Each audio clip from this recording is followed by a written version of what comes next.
acompaña en nuestros estudios Andrés Páez, asambleísta. Buenos días y bienvenido a nuestro programa. Bueno, quisiera analizar con usted la propuesta de reformas laborales que en este momento se está debatiendo en el país. Y para empezar, lo que más preocupa a los trabajadores, proponen reducir la jornada de trabajo y también, por ende, bajar los salarios. ¿Qué efectos o qué ventajas tiene esta propuesta? Gracias, buenos días. Eso se podría hacer ahora por aplicación del artículo 82 del Código del Trabajo, que es una norma que fue introducida en el año 1991. Es decir, empleador y trabajador pueden ponerse de acuerdo por cualquier circunstancia y reducir efectivamente esa jornada a una jornada de trabajo parcial permanente. Claro, pero ningún trabajador lo aceptaría, ahora sería como obligatorio casi. Bueno, si es que esa es la medida, habría que entender cuáles son las repercusiones. Tendríamos repercusiones en todos los componentes de la remuneración, la 13ª remuneración, por ejemplo en el fondo de reserva. Habría repercusiones en el monto del aporte a la seguridad social y también en el pago de los préstamos hipotecarios, lo cual puede convertirse en un dique en algunos casos. Pero yo creo que el problema va por otro lado. Yo creo que medidas de esta naturaleza en una crisis como la que enfrentamos podrían ser más razonables si es que, por ejemplo, se retira el recargo del 35% al contrato eventual, lo cual es una barbaridad, porque si se le permite al empleador contratar trabajadores por la vía del contrato eventual, se tendrían trabajadores hasta por 180 días con tiempo interrumpido o ininterrumpido de servicios, y esto le daría cierta flexibilidad al empleador. Detengámonos ahí, es decir, esto del contrato parcial o por tiempo definido ya existe en las leyes, pero con un sobrecargo del 35%. El contrato eventual existe desde 1991. Pero desde que se aprobó el Código de la Producción le pusieron un incremento del 35%, lo cual fue una medida que impidió que los empresarios realmente utilizaran ese contrato. Si se retira ese recargo, podrían volverlo a utilizar. ¿Para qué? Para trabajadores que los necesitan durante lapsos cortos de máximo 180 días y que podrían darles un empleo a estas personas. Entonces, esa sería una medida interesante, como también aprovechar este contrato de obra o servicio determinado dentro del giro ordinario del negocio que se aprobó en la reforma del año 2015, abril del 2015, porque se lo ha circunscrito exclusivamente al sector estratégico y al sector manufacturero.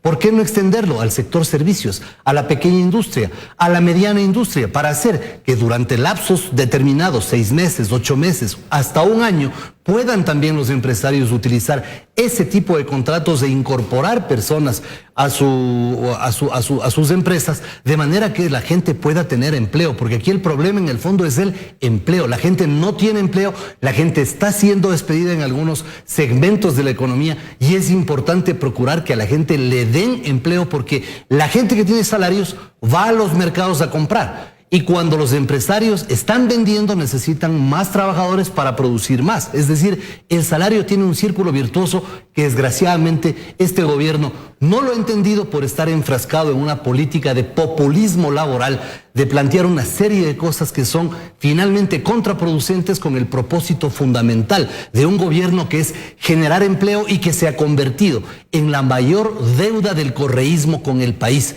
En lugar de mejorar las cifras sobre subempleo y desempleo, lo que han hecho es empeorarlas.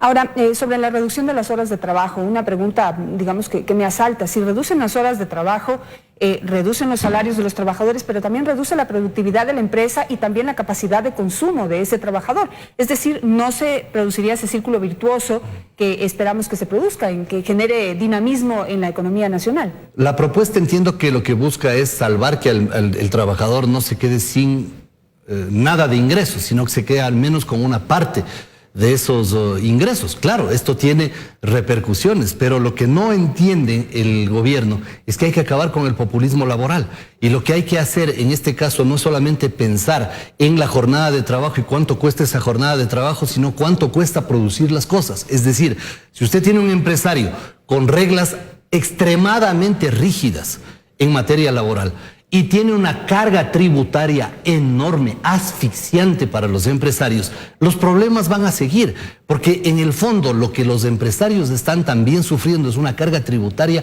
verdaderamente atosigante. Y si es que se mantiene esa política, no se va a poder dar un paso adelante. Recordemos, Janet, que la gran farra del correísmo se ha pagado con el bolsillo de los contribuyentes. Se han recaudado en 9 años 91.000 millones en tributos, frente a 77.000 en ingresos petroleros. Es decir, más ha recibido el Estado por impuestos del bolsillo de la gente que por ingresos tributarios. Si es que no se reducen las cargas tributarias, desgraciadamente vamos a seguir en este círculo que termina siendo vicioso. Ahora, en este punto de la situación económica del país, pues lo que se está planteando es el mal menor, es decir, que la gente gane menos, pero que no pierda su trabajo. Pero los trabajadores, en cambio, y con toda la razón, dicen, bueno, ahora ganamos un mínimo que no nos alcanza ni para la canasta básica. Si nos bajan más el sueldo, ¿cómo vamos a sobrevivir? ¿Cómo van a sobrevivir a la crisis? Es que lo que el gobierno está diciendo es, bueno, por lo menos no se queden sin nada. Pero esto es consecuencia de 9 años de equivocaciones. Por ejemplo, el tema del fondo de reserva. Recordará usted que allá por el año 2008 se comieron el fondo de reserva en su esencia.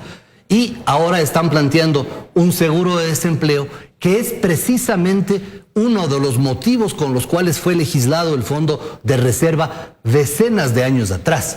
Es decir, ahora el gobierno está asumiendo las consecuencias de políticas laborales erradas. Pero no es solo eso. Si se sigue manteniendo un Ministerio del Trabajo en el que se destinan los inspectores del trabajo solamente a sancionar y a poner unas sanciones verdaderamente desproporcionadas, con gente que no tiene conocimientos básicos de derecho y legislación laboral, esa también es una de las partes que está afectando al sector empresarial. Hay una persecución sistemática por estas providencias preventivas con las cuales se sanciona indiscriminadamente y de manera desproporcionada. Es decir, ahora ha llegado el momento de tomar medidas inteligentes, oportunas, que no necesitan cambios legales.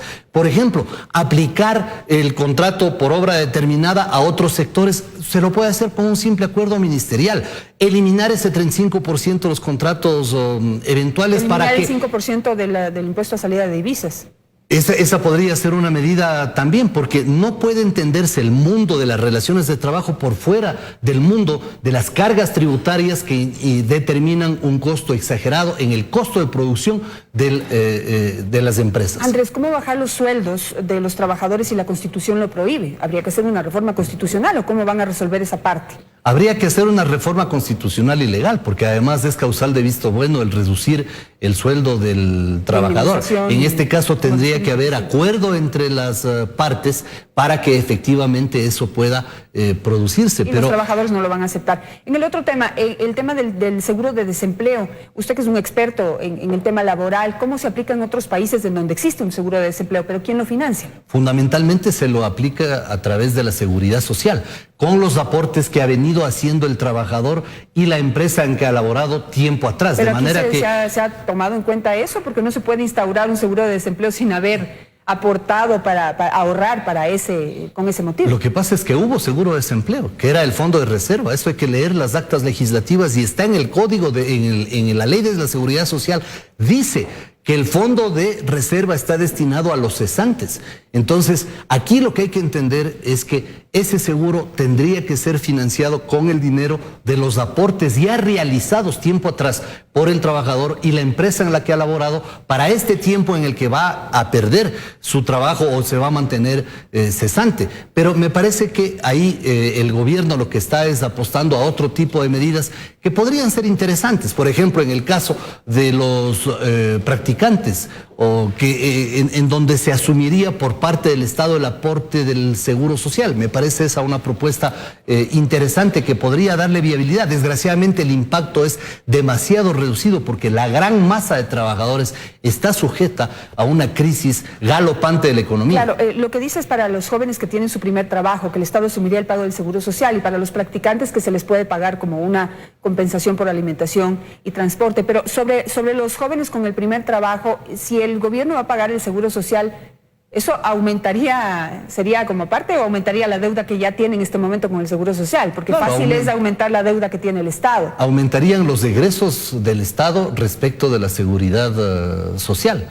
Claro que el número de personas que se van a ver beneficiadas de estas no serán tan grandes como fuera deseable, pero de todas maneras una opción que tiene esa contraparte, es decir, hay un egreso por parte del Estado en materia de aportes a la seguridad social. De todas maneras, no creo que deba descartarse, porque darles trabajo a los jóvenes me parece una buena opción y el Estado tiene que hacer de alguna manera un sacrificio para que los jóvenes, que son unos de los sectores más desalentados en cuanto a incorporación al mercado laboral, efectivamente puedan integrarse al mismo. Y es una extraordinaria experiencia, yo realmente se lo recomiendo, trabajar con jóvenes es bastante gratificante, claro, y pues sí, poder también hacer escuela en donde uno trabaja, ¿no? Permitir que ellos puedan aprender.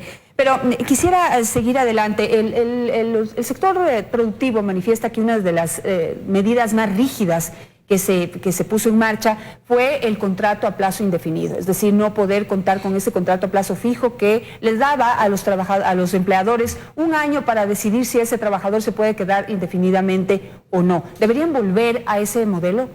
Esa fue una barbaridad de la cual le advertimos oportunamente al gobierno y no quisieron prestarnos atención. Pero ahora está en la posibilidad de utilizar el contrato por obra o servicio determinado dentro del giro ordinario del negocio y permitir que, de acuerdo a la naturaleza de cada sector, pueda tener por 6 meses, por 8 meses, por 12 meses, cierto tipo de trabajadores en estas actividades en donde los empresarios requieren contratar, pero no pueden contratar debido a la rigidez de la legislación laboral. Y esto lo pueden hacer por simple decreto, es decir, que si es que hay la voluntad política del gobierno de darle un respiro a los empresarios para que sigan manteniendo a sus trabajadores o para que puedan incorporar nuevos trabajadores a sus roles, lo que yo sugiero es que esos acuerdos ministeriales que limitan al sector estratégico y al sector manufacturero se lo extienda al sector servicios, a la mediana, a la pequeña industria e incluso a algunos segmentos del sector industrial que absorbe una enorme cantidad de trabajadores, de manera de que estas personas puedan efectivamente contar con una fuente de trabajo, porque al ecuatoriano común, Janet, lo que le interesa es tener un trabajo. A la gente lo que le interesa es tener dinero para parar la olla, para pagar las pensiones de los niños. Nada debe ser más angustiante para un padre de familia que llegar el fin de mes y no tener para comprar las cosas básicas de alimentación, para pagar las pensiones de los niños, para pagar lo básico de su subsistencia. Entonces tienen que entender que las rigideces en el mercado laboral y en la legislación tienen que ser superadas en un estado de crisis galopante como está viviendo el país, y que lo que interesa aquí es darle trabajo a la gente. A la gente no le interesa de qué color es el tema, lo que a la gente les interesa es tener trabajo. Las cifras del gobierno son verdaderamente desalentadoras. Cuando el gobierno acusa una tasa de desocupación abierta del 4,9% y una tasa de informalidad del 48,09%, significa que más de la mitad de la población económicamente activa o está desempleada o está subempleada. Y de esos, en el sector rural, el 70% están o subempleados o desempleados. Esas son cifras alarmantes. ¿Qué hicieron con 300.000 millones de dólares para no haber generado empleo?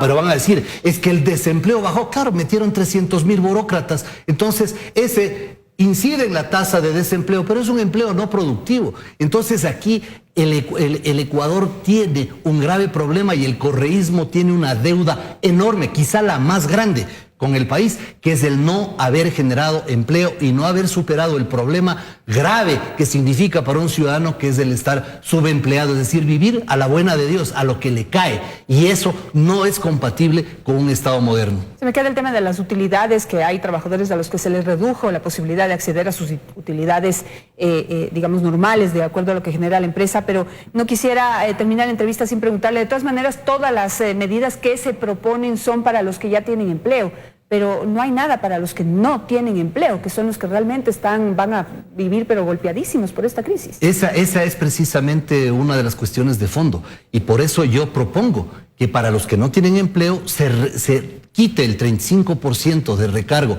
al contrato eventual, y que además se legisle sobre el contrato de obra cierta a través de un acuerdo para extenderlo a otros sectores de manera de que haya cierto oxígeno para contratar nuevos empleados. Perfecto, muchísimas gracias, Andrés Páez, por estar esta mañana analizando este tema que, pues sobre lo que todos estamos pendientes, ver en qué consisten ya en concreto las reformas, porque no han sido enviadas todavía a la Asamblea, o ya lo tienen. No, entiendo que esta semana van a ser enviadas. Vamos a estar muy pendientes y vamos a seguir analizando qué es lo que contiene esa propuesta.